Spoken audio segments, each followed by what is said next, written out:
చాలా అమానవీయమైన కామెంట్ అండి. ఏమాత్రం సంస్కారం లేని కామెంట్. కొండా సురేఖ గారికి అసలు ఆమె మంత్రివర్గంలో ఉండే అర్హత కూడా వారికి లేదు. అమానవీయమైన కామెంటు, కించపరిచే కామెంటు, ఒక వ్యక్తి యొక్క ఇమేజ్ను దెబ్బతీసే కామెంటు.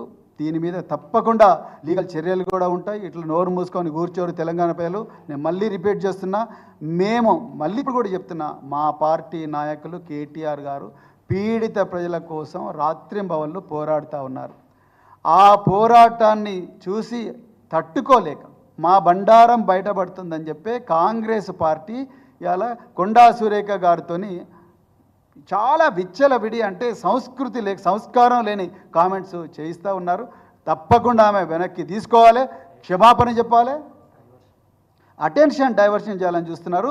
ఆమె తప్పకుండా క్షమాపణ చెప్పాలి. క్షమాపణ చెప్పేదాకా మేము అన్ని లీగల్ ఆప్షన్స్ కూడా ఎక్స్ప్లోర్ చేస్తాం, ప్రజల ముందర పెడతాం.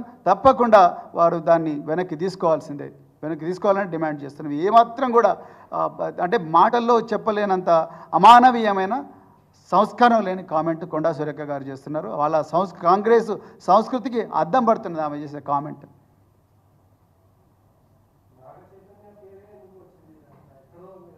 అది మీరు కొండా సురేఖ గారినే అడగాలి. ఆమె ఎక్కడి నుంచి వస్తున్నాయి, ఆమె ఇన్ఫర్మేషను, ఆమె సోర్స్ ఏంది, ఆమెనే అడగాలి.